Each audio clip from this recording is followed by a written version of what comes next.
You're staying tuned on to Signature TV, and we have been discussing a lot of programs this morning.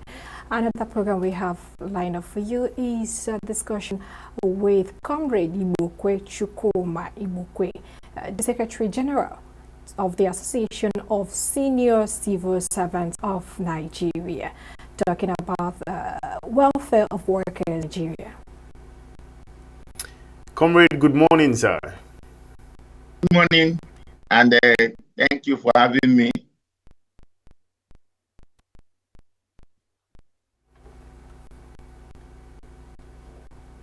Comrade, can you hear us? Yes, I can hear you. Beautiful. So, we want to get your take.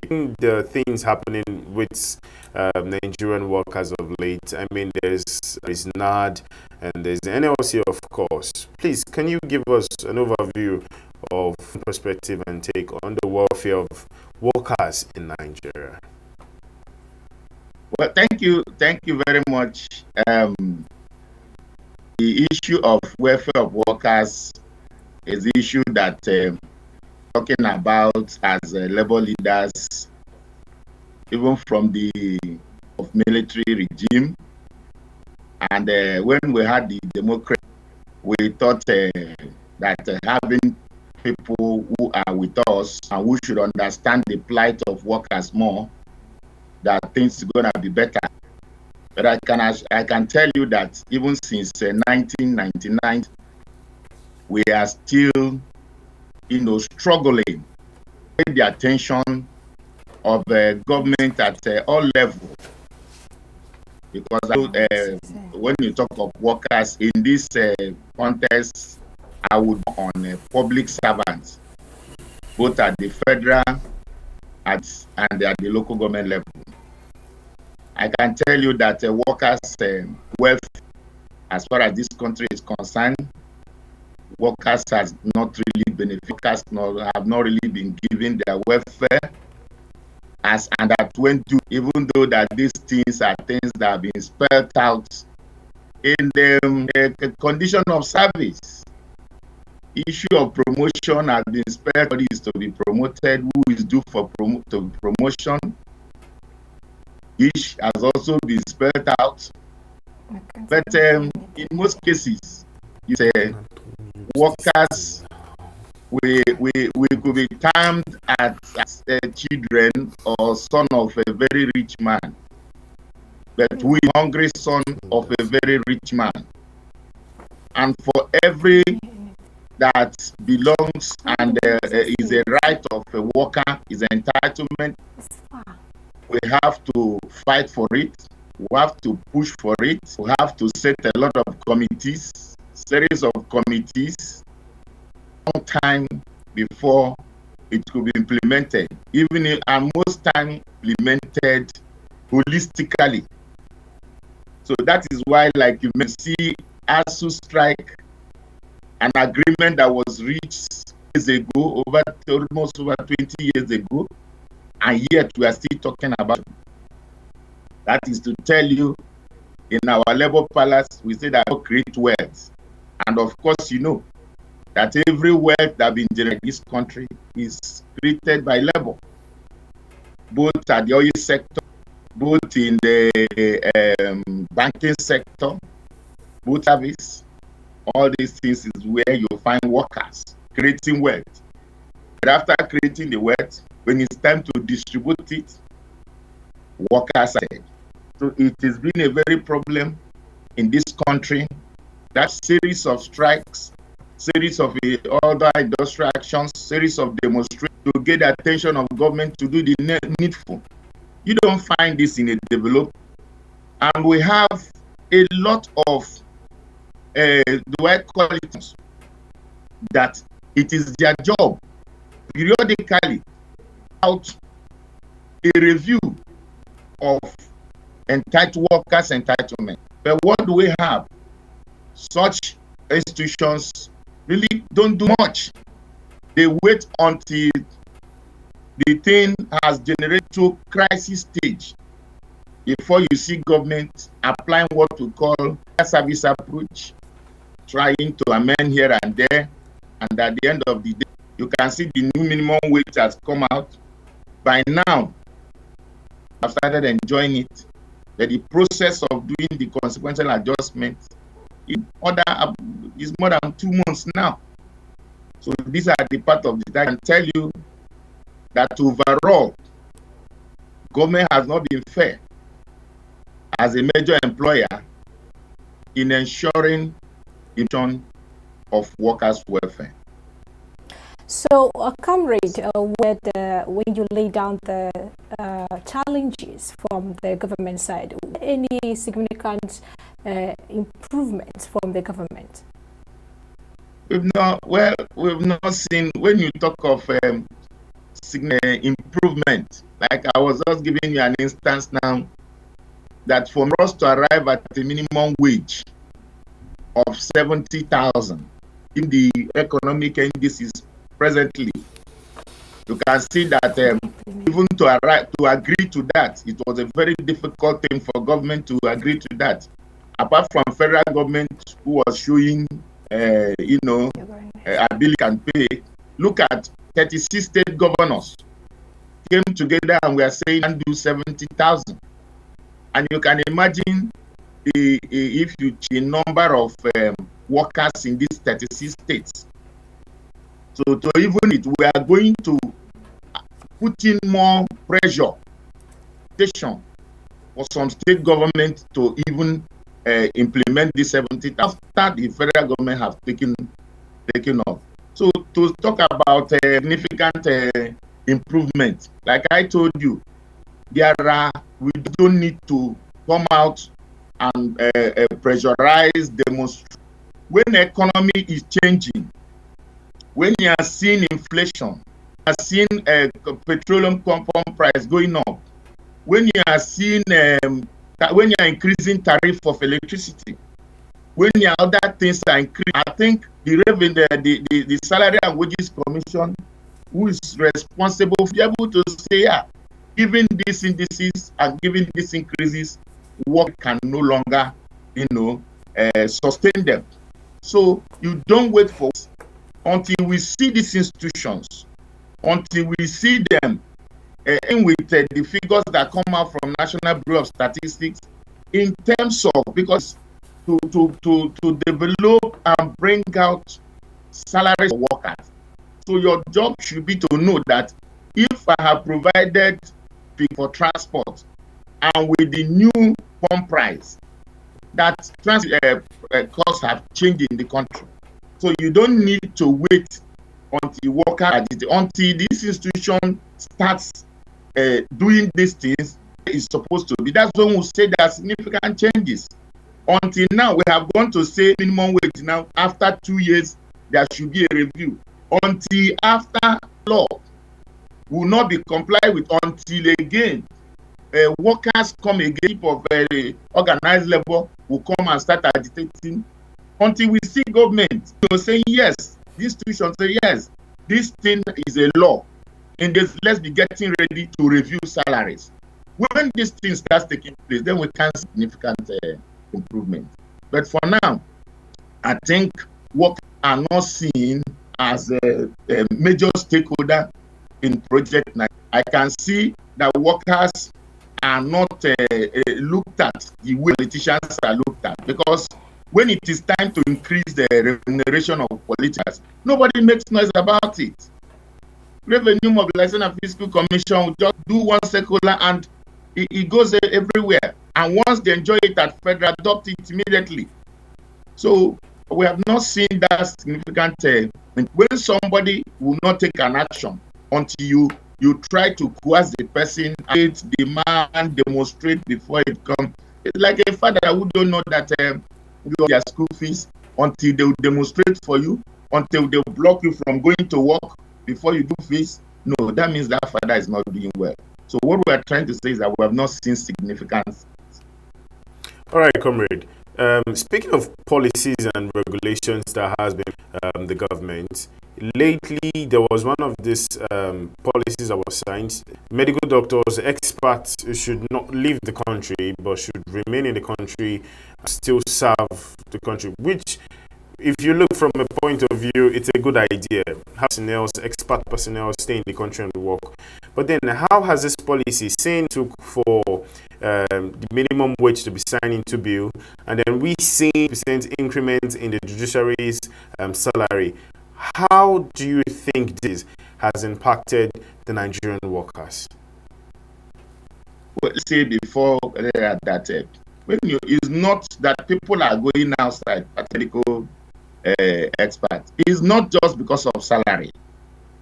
There are other conditions that you need to put well in the country to increase the salary of a medical officer to 1 million. And the utility bill is increasing on daily basis. And they can't even to get is very difficult. Vis-a-vis, at the end of the day, whatever, after running expenditures, you discover you don't have anything left. So that is still part of why people are going out.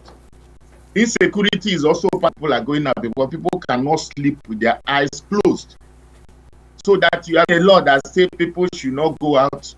Well, you have to also read to work properly because people must always get a way to go to the one. So you must also put up an able environment, even if you give 300% to the salary, to bring down the cost of things. Cost has to come down. There has to be good roads. There has to be security so that somebody can be a medical, for instance, you are referring to a medical personnel. Personnel are posted to local governments. Personnel are posted to health centers in rural areas. And on their way there. So if they kidnap 1 or 2 or 3, the rest will say, what are we doing here? It's not just about making a law. You can make a law, but you discover that implementation would be very, very difficult because people want to. A hungry man is an angry man. An angry man is a man. He cannot concentrate and he may not understand your law. Making a law for people that are hungry. If they need to eat, they are battling with the basic needs. They need to have this basic to even understand the law you are making. So what we are saying is that it's not about to use law to stop people from going out. Let us how you are bettering their condition. Let us see how in the nation. Let us see what is happening in the states and local government before you can willingly. People will say lack. Some people are not happy going out. Some people are just going out because they need to survive. Some people are going out because they are not well. Some people are going out because of fear of their life.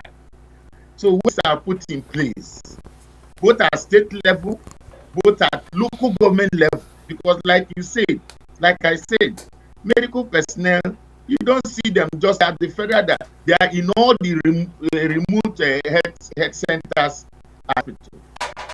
So putting up a law, fine, but then you don't just force somebody to sit down and the person will die of hunger. All right, comrade, you know, when you say an angry man is a hungry man, is a so there was this write-up I saw on the internet, the 70,000 naira minimum wage, equivalent to current economic hardship in Nigeria. So with that, how does the Nigeria compare to the cost of living? Is it sufficient to meet the basic needs of?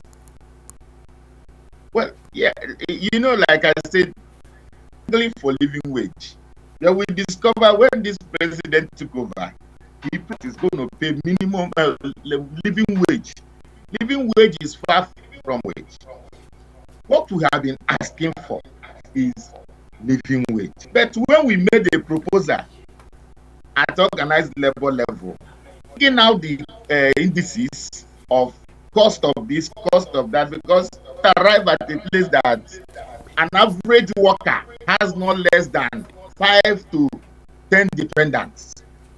We must agree to that. laws of national health and so on allows for dependents. But I'm telling you that in this our side of the world, a worker has not less than 10 dependents. We are looking at feeding and a cost of transport and so on. And we came up with 100 and something thousand, which we later brought down to 400. I'm thinking that at least if it is put at 200 or so, we could say, oh, this can be managed. But you see that when because and the other private sector employers came up and said they cannot pay once it's beyond 70 and they cannot pay. And we said, okay, let's start. But to say whether it will be enough is not. It's not enough. Now, let's look at it. If somebody is earning 70, I agree that everybody don't earn 70,000 because 70,000 is for the. But by the time you look at the cost of bag of rice for a family, you look at the tariff of electricity to recharge for 1 month. By the time you put things, including healthcare, including transport going to work, in the recent time, transport has increased by over 300%, and somebody must go to work every day.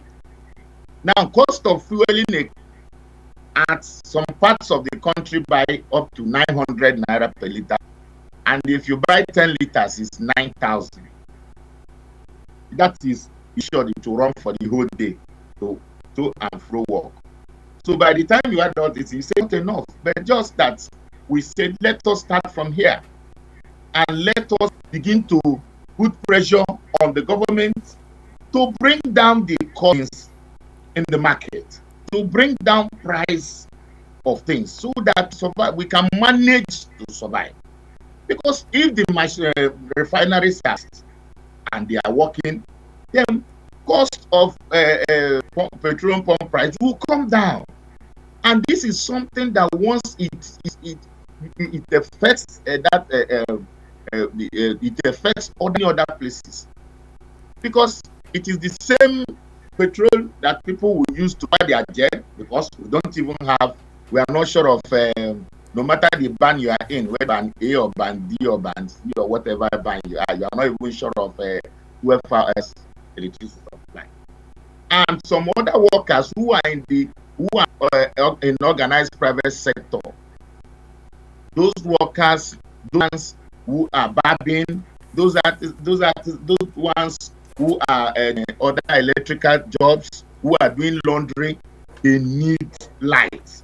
They have to buy this fuel every day. So you check all these costs. You say, where will 70,000 naira take you to? So you discover, for those of us who are we discover that our workers have continued to survive on borrowing from cooperatives, borrowing from welfare scheme, borrowing from banks.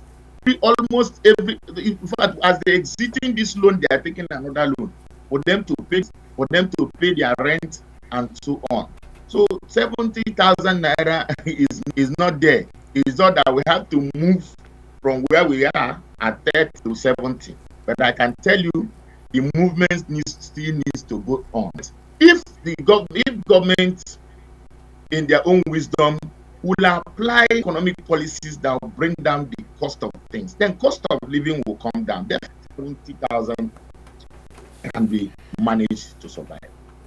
All right. The NCCPC said they've given traders to slash the prices of things in the market. So hopefully this comes to pass, because people plan on how to execute this, but we're still waiting for them to see their move. What again can the private sector do to help in times like this? Well, the private sector on their own, I think the private sector have, even in the some part of them have even gone beyond what we are setting for. Part of the private sector, like the multinationals, has gone beyond a long time ago. But private sector, so for them to thrive, they also government support. They also need waiver. They also need waiver, government support. If government and face the manufacturing industries, give them certain waivers, make certain provisions for them, for them to use at a lower cost, then it will help us. Government needs also to support them. We have the manufacturer associations, and they are there. It's for government to partner with them and look at what are their needs, particularly electricity. Electricity has been a very major reason why most multinationals closing down in this country and checking out another country, because they say that the gas they burn every time in order to meet with production. Time they finish that production, the price will be high and the people cannot buy. Government need to touch some sector of the economy for private sector to try. And for private sector thrives in this country, you know, in the world, government is not a major employer. The major employer is the private, and people are even leaving government employment to private, because if it is thriving, they even pay you per hour, calculate your payment per hour and so on, and you get what. But here, because government has not supported, created a enable environment for private sector to thrive, that is why, part of why we are in this dilemma. Because if the government, if we can have 24-hour electricity, then no need for them to buy gas. If you can even reduce the tariff, then it will help them in production. If we have roads, accessible roads to move to goods, then it will help. If there is security, I don't see people cannot go and invest in the northern parts in agriculture. But people have, you can't go to just maybe some part of north where they are wasting on daily basis, and somebody wants to go there and invest in tomato paste or whatever. 2 days, the person is kidnapped or the staff are kidnapped. At the end of the day, back off. So we need government to fix this country so that sector can thrive. Once private sector, because that is where this commodity and even individuals will encourage to go into production, and that will help us to take us far. Thank you very much, comrade. You know, you said you made of job security, and looking at some specific issues, job insecurity in Nigeria and contract employment, how do impact workers' welfare? Are there measures in place to address these issues? Well, that is also another problem. Beyond job security, beyond job, we even had a situation where government, foreign investors, to treat even the workers, Nigerians who are their workers, like slaves. We have fought over this contract employment. But at a stage, you discover that organization will tell you if they make everybody full-time employed, they cannot survive. They can't survive. And by the time you look at the cost they are running in production, by you look at the cost of business, by you look at heavy taxation on them, at times we get to a stage. Sorry, is it better not for them to just be there and earn a living, or say closing up or ensuring that all of them will leave? If you look at the banking sector now, 80% of those staff in the banking sector now, they are all on contracts. They are all on, even the discos, they are all on contracts. So because they will tell you that for them to pay as full staff, that they cannot, the money they are generating will not be enough, the profit they are getting for them to pay. But sometimes you now see also that even the salary of the contract person is even almost equivalent to the permanent staff on even level 12 in the ministry. So in federal or state service, you see. So it has not been good. The contract staff makes a worker not to be relaxed. One, as a contract, you are not entitled to so many things. There are things you are not entitled to, which is there are things that are supposed to motivate, be a source of motivation in your duty. So you now see a situation whereby These people are looked employed, but they are not fully employed. They are not gainfully employed. They are still elsewhere. So once you advertise anything anywhere, you see this set of living there, and they are grumbling on daily basis. They are grumbling, they are wishing, and they are looking for places to live, and also planning to travel out. So such person cannot give their best. It cannot give their best. You only give when you wake up in the morning and you know that where you are going to in the morning, that you're there. That even as you are going from work to your office, if anything happens to you, that your employer will take responsibility. That even in charging your duty, if anything happens to you, that your workers will take responsibility. If a member of your family is sick, that there is an health insurance that is covering them, and even you yourself, that if you are sick, there is health insurance, then you are relaxed. That at the end of the month, your money will drop without you stories. That even as you are targeting the living service or living the work, that you know that as 60 or whatever age, that your money is there waiting for you. It's under that situation that somebody is relaxed and somebody is working. Even if you need bank for loan facility, you will be rested because knowing that at the end of the month there will be no stories as regards your salary, no matter how small it is. But when you are a contract staff, and tomorrow they can, the employer can look, say, I'm not comfortable with your dressing, you will leave without even procedure for you to exit the job, just dismiss you like that, and sometimes without even paying you anything, all in of contract. So it is not a good one. We have at the level we have fought it. We have made presentations here, but then these private sectors, because that is where it is common, will tell you that can't survive. This is the only way they can survive, and let people be getting to eat and sustain themselves while the job goes on. That proves it will convert them to permanence. All right, comrade. So we've been able to identify problem challenges. Let's talk about the solutions. What are the reforms you think are place to, help the Nigerian workers? Hello, I didn't get you. Yeah, comrade. Okay, I said we've been able to highlight the challenges and the problems we're facing as both the private and public sector. But then let's talk about solution. What is the reform that? Okay, thank you. Like I've almost you see, the reform we are going to tie to the economy, because this issue we are talking about minimum wage, increase in salary, it has to do with the economy. If the economy is good, then this agitation will be less. It will be less. Now, we have reforms that we try to put up in the service, but the problem is, are they really working well?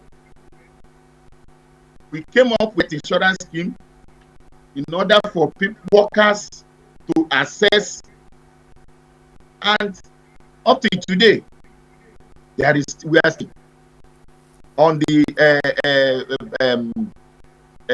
implement scheme. The scheme has not fared well.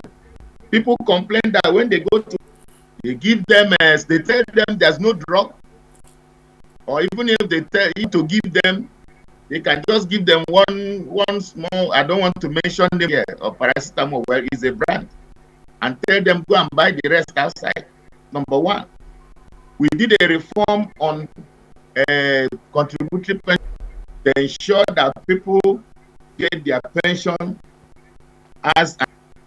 and at the end of the day, we are still battling with that. Some people will retire 1 year, 2 years. So all these reforms we are putting on, my own concern, every increase, whenever there's cost of living or cost of production, the person that bears it is the supposed to, because the businessman or the businesswoman is waiting for you to, if you bring it and it is 1,000 naira, you must add his profit, or the person must add his or her profit to sell. But the work that is there, then another businessman also will go and add, increase his own goods for him also to survive. Yes, what will a worker increase? A worker cannot increase his salary. He doesn't have power to do that until he does that. So that's why we are always at the end. Whatever reform you are talking about, it has to, first of all, our now is to bring down the cost of living in Nigeria. Bring down living. As workers, we use electricity. Bring down the tariff.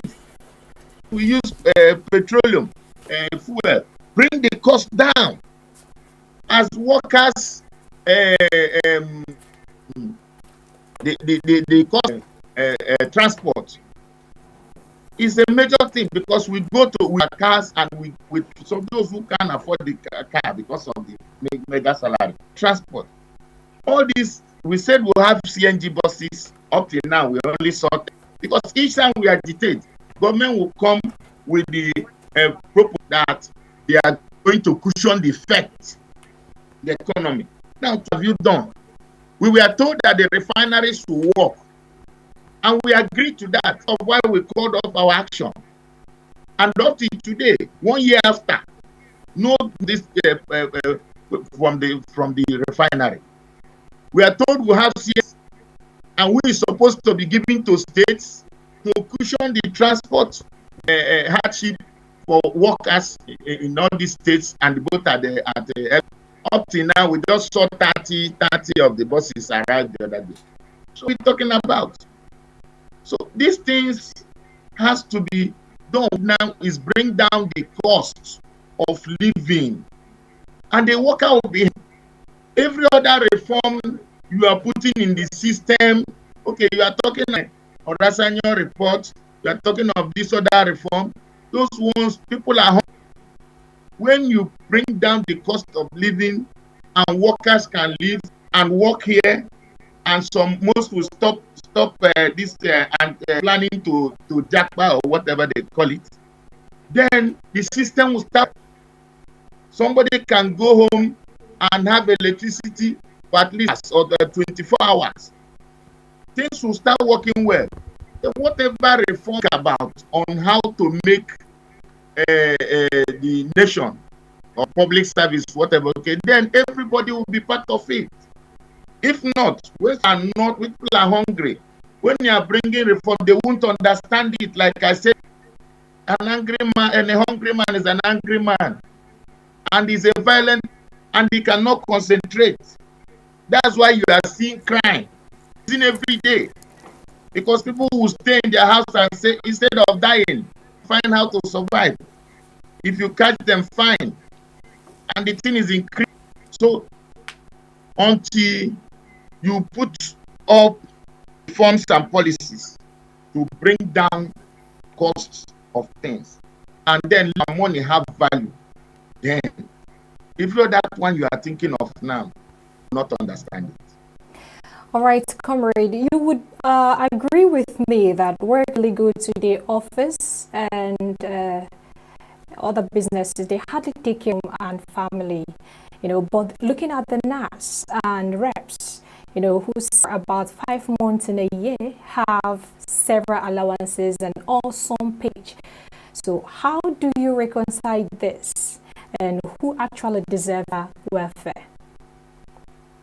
Well, I want to tell you that it is that problem, just like I said earlier, that when it is time workers, their meager salary, they subject it to committee, subject it to various opinions. At the end of the day, you delay it, and at the end of the day, you don't even give them what. But you see people that are already in comfort. You just bring them, and overnight you can increase their salary. You can increase the salary of political office holders, increase the salary of rep members, the salary of senators, and very jumbo size salary. While in that office, most of the job done in that office you are paying them are still done by staff of that National Assembly. And how much is their salary? You see that one person's everybody, all the staff in the committee or in the office. So that is what we have been saying. That until this gap is bridged, people will not. Until this gap is bridged, security-wise, you continue to have them, because people are seeing what is happening. People are seeing a civil servant who has served this nation for over 30 years at the level of director, going to maybe even permanent secretary, let me put it that way, have served over 20-something years, 30 years to live. And somebody who is just in a business runs an election and comes up to National Assembly, and boom, the salary is something. By the time he earns 1 year's salary, it is more than what this man has earned. The civil servants that have grown from rank over 30 years have earned in 30 years. This person will earn it in 1 year. And you expect people to be happy. That is why there is beast everywhere. I don't know why they cannot put a senator or a house member on a salary structure and say, put him on level 17, put him on level 16. You can give him others, maybe allowances that is unique to their job. But why can't every political office holder fit into the structure that we are using in the public service? Fit the salary structure and then create allowance for certain area. The man in House of Assembly have allowance that is unique with House of Assembly, just to make it a bit different. The medical doctor can get his own call and other allowances to make it different. That is what we are asking for. But a situation where somebody became, even not just House of Assembly, not just a National Assembly, it applies in state assemblies. It goes down to tell us, to the extent that a father who has worked for 30 years cannot comfortably buy a bike, can't build a house, or maybe manage to buy one bike. And the son, who is just 25 years, just became a councillor overnight and start putting off 3-story building overnight. You can imagine that. So how do you now want people, how do you now want to call corruption within the workplace, when people are seeing that while they are sitting down there, there are people who are cutting this money? And let me remind you, this money they are paying Jumbo there. Who generated it? Who generated it? Where there were sources of revenue. You go to the ministry, every ministry have their revenue head. They generate revenue. You go to federal land revenue, there are workers there. Even custom that generates revenue, there are workers there. And when these things are gathered together, somebody who was not even part of it will just come and sit down and collect allowance. That is why we have bitterness in the country, and that is why we have corruption growing on a daily basis. Thank you very, very much, Comrade Bokwe Chukwuma. Thank you for your insight. We do appreciate you. Thank you for giving us such insightful perspective. Thank you very much. Lovely to have you. Okay.